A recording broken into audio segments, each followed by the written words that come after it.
We're going to talk about issues that we call perpetual issues, things that may not go away in relationship. We're going to give you top issues. We're going to start with neatness and organization. One is organized. Emotional expression. Independence versus togetherness. All right. And then we have frequency of physical intimacy. And we have emotional intimacy and finance. All right. Next are family ties and household chore and disciplining children. Being on time, socializing, religious, ambition, romance, and passion. And adventure. So some things people don't talk about are discussed, and these are some of them. And sometimes you find out if you married long enough, your partner's just not going to change. This is part of who they are. So it's good to talk about this before you're married, and while you're married, figure out how you can compromise. So let's start with the first one. Can you deal with someone who is not neat and not organized? Now, if you pay attention to that before you married them and you're into this relationship, you're married now, you've got to decide whether this is something you need to talk about or you need to compromise, or you just gridlocked on it and you just decided, hey, this is just something I'm going to have to deal with. Yes. Am I going to accept the person who may not be as organized as me? Am I going to accept the person who's not as neat as me? These are like questions that you have to talk about, and that may never change. And if you can't, you come up with some compromise, but you may not get a compromise. The next one is... Before you move to the next one, I was going to say, they might be asking, what do you need? My need may not be their need. I'll give you an example that we deal with. One is one of us may drop our clothes on the floor. And so you come up with a solution, come up with putting a basket down or something like that. But I tell you what helped me out the most when I was listening to a comedy show with Sinbad. He said, those ain't your clothes. You ain't got to pick up them clothes because they are not your clothes. So I took his advice. Yes. So sometimes it's best just take the advice and go along with what works for you that don't work your nerves too bad. Please don't think less. Emotional expressions. What do you think about that, Boo? Emotional expression. Can you live with somebody who have trouble expressing emotions? I know there have been times in life that things were difficult. I've had some close losses in life, and expressing myself emotionally was difficult. But one thing that I found about myself is if I can't say things verbally, I can write them down. That kind of helps me out. Yes. Are you going to be good with a person that always seem like this? Or maybe one that's just over happy all the time, full of energy? These are things you have to talk about. And if you're already married, that you have to learn to accept, not control, accept. But these are things we want you to look out for, because can become perpetual issues in your marriage and relationship. Next, independence versus togetherness. Okay, and I wanted to say before we get into this that the fact that these are perpetual issues doesn't necessarily mean that your relationship or you're just in trouble. It's just life. Sometimes we have different ways of dealing with things, and so they're not going to go just like that, or they may never go away. That's the thing that makes it perpetual. Yeah, like just always, I'll probably just put my clothes on the side. That's okay, babe. I always leave my shoes on the floor. Hey, what can I say? Wherever I take them off at, that's where they be till I pick. All right. But independence and togetherness, when you've been single for a while and you've been used to doing things on your own, you have tended to be more independent and enjoy time with yourself.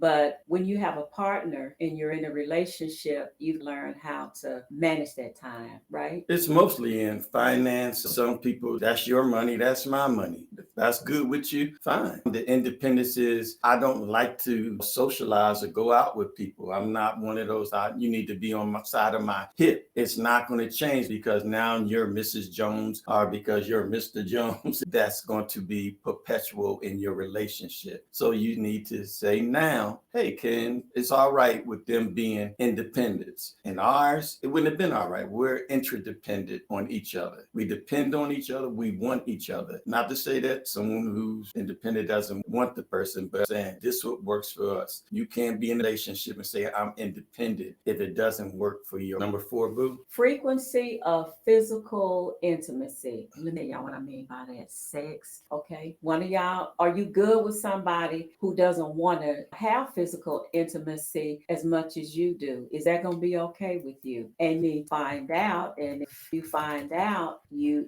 don't agree, then there needs to be a compromise or an acceptance on your part. But it's something that you definitely have to talk about because it's an important part of being in a relationship. Yes, one partner may want more, one partner wants less, one partner needs to be, I say that, one partner needs to be, look, I need you to call me in the morning, needs to be real prepped for it. One partner may be like, hey, I just want it now. You cannot wait until you get married and then all of a sudden want to talk about it. It's late. Just assume that we're married, I'm going to get it all the time. You know what I mean? I'm married, I should get it anytime I ask for it. You know what I mean? These things that you really have to talk about. And then you have to decide, if I'm with this person, am I good, but maybe having sex once a week, maybe every other week? And so you have to talk. You can't just not assume. So like we're talking about perpetual things in marriage. And we find this a lot when it comes to physical intimacy in relationships. One want it, one don't, but they don't talk about it and find a compromise. Okay. And then it's important that we tell each other how to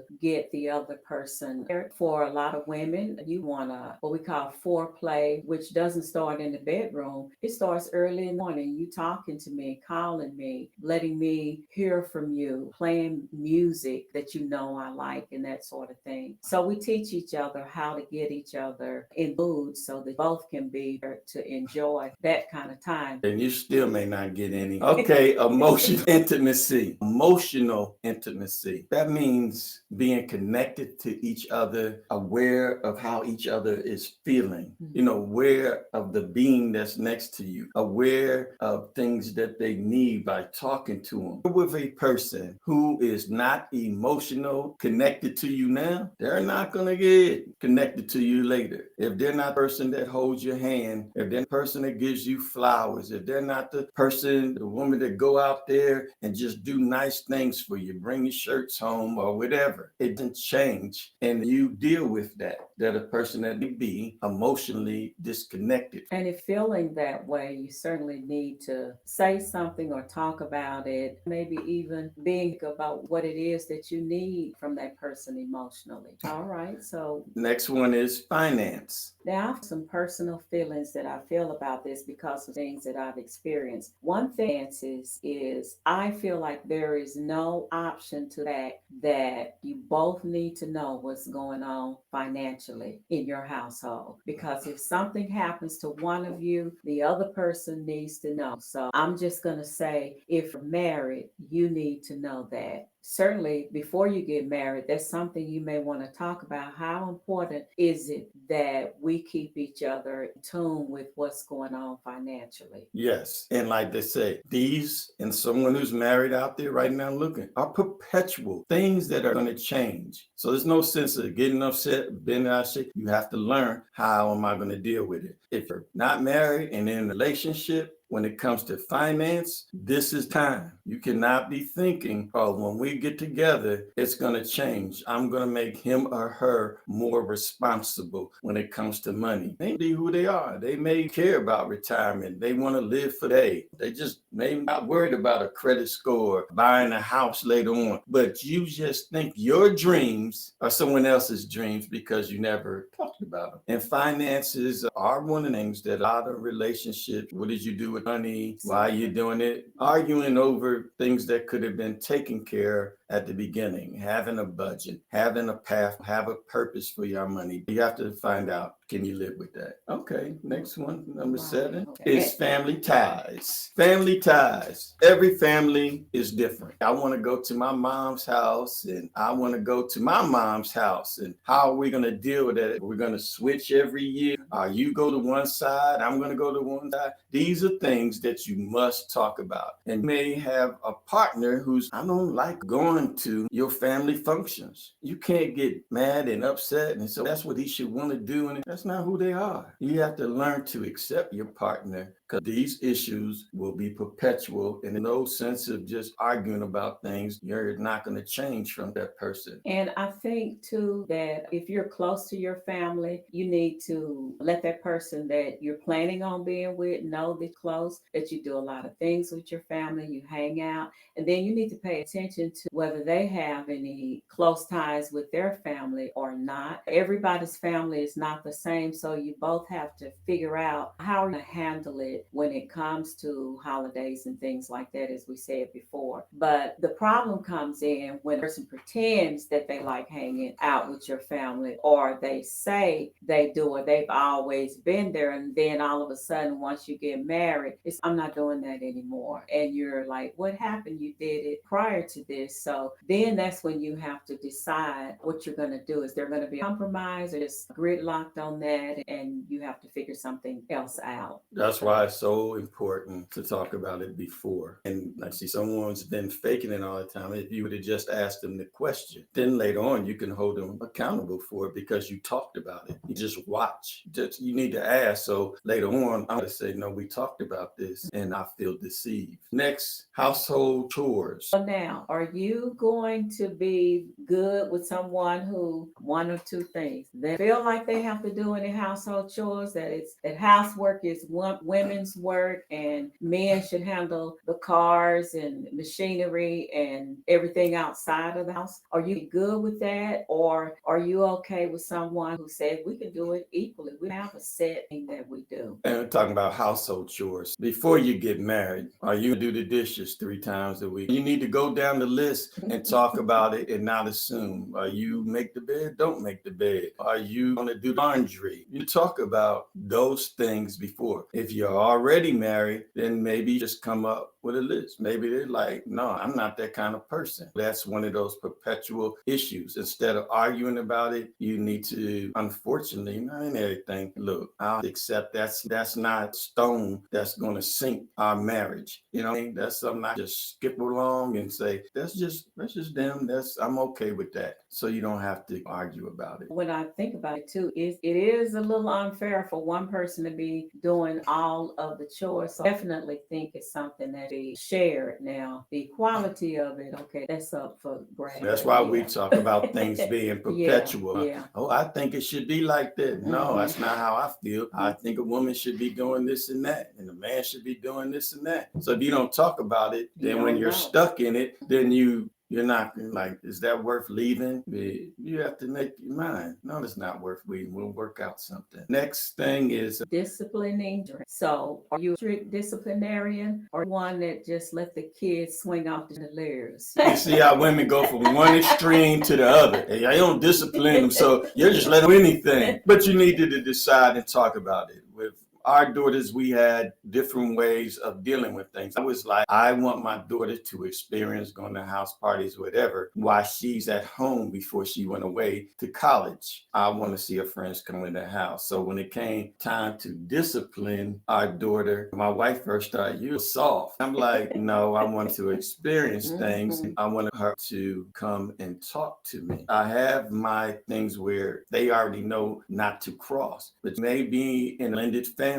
where one of the persons like, you're not going to be able to touch my daughter or son. You're not even going to talk back to them. No matter what they do, you come get me. You can't wait until you get married to decide. If you're married and already having that problem, go to therapy and let a professional help you out and figure a way that both of y'all can be happy. All right. Now, I'm going to just tell y'all up front, this one right here, being on time, Lord have mercy, I'm guilty of what's the big deal about being on time. I did understand that this was something that was important to my husband. So we talked about it, and the solution that we came up with was I asked him, tell me what time I need to be ready. So when we came up with that, then that's what I try to work towards. Do I make it all the time? Once she decided that, hey, we're going to your mom's house at 8 o'clock, I don't have to tell you when to get it, but that works for her. But what I tell guys is we be hanging around and it's the family and it's time to go. I know an hour to an hour and a half before I'm ready to go to tell my wife I'm ready to go, because goodbyes are a long time. Oh, girl, let me talk to you. Let me do this and that. And I see a lot of brothers getting upset. I said, does it happen all the time? Yes, all the time. I'm just tired. You know that's happening. It's perpetual. Start an hour earlier. Look for a solution. Stop getting angry. Something that they're not going to change. Taking an hour,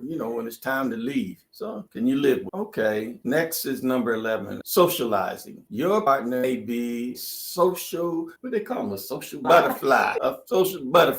They want to go to everything after work. They want to do this. They want to hang out with their friends and on and on. They want to have people over the house. And at first you like that because it's opposite of you. But deep down, I don't want all these people around. I want to be myself. I want to be by myself. But know that other person likes to socialize. Instead of getting mad at each other, figure out what works for y'all. Because if they're doing it now, they're going to do it when they get married. I thought when you got married, you weren't going to go to the club anymore. I didn't think you was going to go be hanging out with your friends all the time, playing cards, playing dominoes. You saw them do it all the time and you just assume. So you beforehand, you talk about it. And if you're in a relationship now, you make boundaries when it comes to socializing what works for both of y'all. Yeah, especially at home, because home is your personal haven, and one of you may be good about inviting people in, but the introvert person is one who just is satisfied with being at home. And sometimes compromise is, yeah, sure, invite people over and you be Miss Hospitality or Mr. Hospitality and make people feel comfortable, and that makes your mate feel comfortable with having people over so they don't feel restricted. And my thing is saying all these ways to,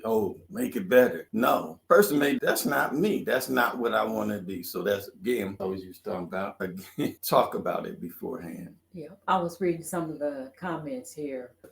Some comments where my sister-in-law said she was the tough disciplinarian and her husband was the soft one. Sometimes that's how it is with dads and girls and sons and moms. Move on now from socializing back to religion is a big deal for other people. If you're religious, is it going to be okay with you to hook up with someone who's religious? Because you got to keep in mind, if you're having children get involved, then, there be a big issue when it comes to you're wanting to take the kids to church and your partner saying, no, they don't need to know nothing about that. It can get a big problem for people. But we say these can be perpetual in your relationship. If you knew he wasn't before, he said, he knew I went to church every Sunday, but now you want to be in fire. Now that you really need to, am I good with now later on and say what they should and shouldn't do? Maybe that they're just not into it. So once again, you have to know if that is perpetual. And if it's already like that in your relationship where you like to go to church or y'all go to one Catholic, one Presbyterian, find out how to compromise. And really, that's something you're probably going to be a compromise on, your faith. So you don't learn to accept it. Can't keep arguing about something that's not going to change. All right. Next one is ambition. Can you be with a person who is real ambitious, trying to climb up the corporate, wants to start businesses? They just want things. I have to have it. It's not even about getting the things. They just want to climb. That's just the way that they're built. Can you deal with a person I'm content where I'm a carpenter. I don't want to own it. I don't want to own, but I like where I'm at and what I'm doing. Are you comfortable with that? Accepting them for who they are right then at that moment without trying to change them. And that goes back to what I think we've heard people say, that 20-80 rule, where the 20% that you may not be happy with, you're trying to let it be the 80 of the good and content where they are, and they're working in the family. They're a good provider and all of that. that. They just don't have that kind of ambition. They be in something else in a different way, and it may not be the same way that you are ambitious. So we need to look at the nothing. Romance and passion. It's another one of those things that you need to know about before you get married and into a relationship. And if you're in a relationship, are you going to be able to accept it? If you're in marriage, that person, they were romance and passionate when we first met. Now it's done died down. That kind of person, you can get the spark back. You just need to talk with each other. You can get that back. But if they weren't type to get you flowers or call you all the time or put their arm around you or hold their hand when they walk, don't all of a sudden expect them to be like, oh yeah, I'm changed. We're going to do this and that. It's not their personality. So it can be perpetual in your relationship. And can you live with it? I like a little romance and passion myself. Yes, she does. And I do too. So we talked about this beforehand when we went to Christian counseling. We talked about all of these things so we would understand that each other's personality, just being different don't make you wrong. And I accept who she is. And we like being, we like holding hands and going to the park and hugging. Right, we talking about stuff and she perpetual issues and she do. Anyway, next one is adventure. I'm not the adventurous type. I'm gonna tell you That right could, now. yeah, and that could be you have a man who rides a motorcycle. Often when he's 50, y'all been together, and then you think he's gonna start riding his motorcycle because he's older. That's who he's been all the time. But you're old to be doing that. You're too old to zip lining. You're too old to be done bungee jumping or whatever they do. Adventurous person or like to travel and see different. You need to know that beforehand. Get some insurance and accept them for who they are at that thing. Because, like I said, is that some kind of rock that's going to sink your relationship, or is it a little pebble that makes some ripples and you say, hey, they'll dissipate? I think about that. It's a good point you made about the motorcycle riding. Sometimes the compromise can be, how can I do something that allows them to be who they are, and I support that in a different way. If you was riding motorcycles, I'd say, okay, babe, I'm gonna follow you in the RV, and when we get to the campsite, then just pull your little motorcycle in here on the trailer and we get in the RV. Just, you can think of ways to share things without cutting the other person off from what they enjoy doing. Yeah, if you want, but remember, there's some things that in our relationship and everyone, there are things you're not alone. There are people out here, everyone who has perpetual issues, been married 30, 40 years, same thing. You know what they do? I accept you for who you are. You're good where you're at.